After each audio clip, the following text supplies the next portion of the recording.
I spent a long time in a hotel room alone with Roger Deakins and my storyboard artist in Montreal, cut out from the world for weeks and weeks, dreaming about the project, storyboarding, drawing, and I really, I'm more and more in love with the pencil. You know it's like too many artists today works with the computer to create art, concept art and things. I really strongly believe to be alone with the guy drawing in a corner, and so I was able to digest this universe and make it, if I can say, my own, by spending all this time storyboarding and making the story my own. Like, this was a very long process.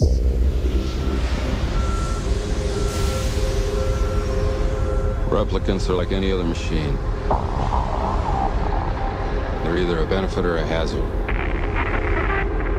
But if they're a benefit, it's not my problem. When you're working with Denis, does he have a shot list in mind that you then storyboard, or do you storyboard and from that emerges kind of a shot list? That's interesting, because essentially we call the storyboarding process shot listing. I have seen it where directors will just write down, okay, we'll have a medium close-up of someone, we'll go to we'll cut to a close-up, we'll have a wide of two people, and then, in a tracking that takes, and so on. But, I mean, that's very open to interpretation for a storyboard artist as well, because, that's anything.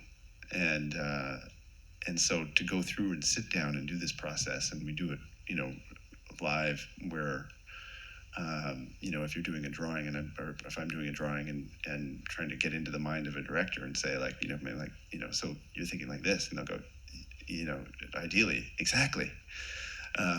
Or, I know I was thinking a little bit more frontal profile, whatnot. Yeah, and you said too, at one point, that you and Denis and say Roger and the production designer are not always in the same place, right? Like and the best thing that Roger would say is, not unlike that.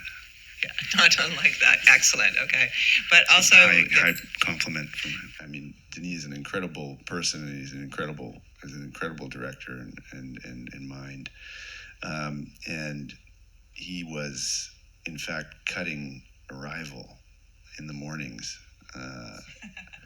and Roger and I were in a hotel in Montreal, and he would come and join us in the afternoons, and that was the beginning of Blade Runner. But we started in a room with a blank page, and I'm pretty sure my hand kind of trembled. He said, people are going to come to this movie with baseball bats, you realize. I mean, we storyboarded quite a lot, but then sometimes you storyboard a scene and you throw it out the window when you go to shoot it, but you've always got that as a backstay, you've always got the basics worked out.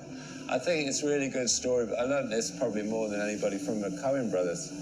You storyboard something and it kind of teaches you to sort of focus on the essence of the scene and what that is to you, to alter the film in that particular film. Because a scene in a particular kind of scene in one film might require a different perspective than the same scene in another movie. So, you kind of work like that. Storyboards are very good for that. Quand j'écris moi-même, évidemment, je suis déjà dans un espace de mise en scène. Quand c'est écrit par un collaborateur, c'est-à-dire quand je travaille avec quelqu'un d'autre, il y a une étape nécessaire qui va être l'étape du storyboard. Dans la fabrication des storyboards, il y a la mise en scène, mais tout aussi le langage visuel du film et tout le design du film. Le design de Blade Runner, c'est fait dans les storyboards. C'est la même chose avec...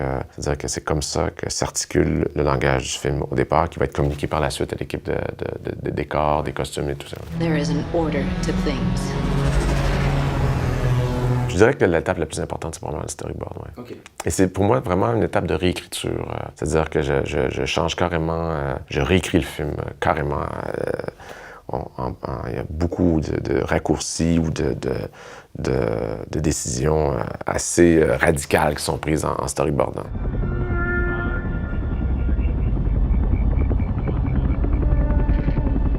Et souvent, ce qui se passe, c'est que je dessine le film et après ça, on réécrit le film à partir des dessins. Parce que je le faisais pas dans le passé et je me suis créé plein d'erreurs parce que les gens s'en remettent toujours au scénario. Donc, je dessine, puis après ça, on réécrit le film pour être collé au storyboard. Ça a été des mois et des mois et des mois de travail. J'avais une équipe magnifique. Et quand j'ai réussi au départ, comment ça s'est passé, c'est que j'ai défini le langage visuel du film. J'étais seul avec mon storyboard artiste. On a dessiné ensemble, on dessinait. Je le guidais, en essayant de faire ressurgir ces images qui m'avaient habité avec des qualités d'émotion bien précises.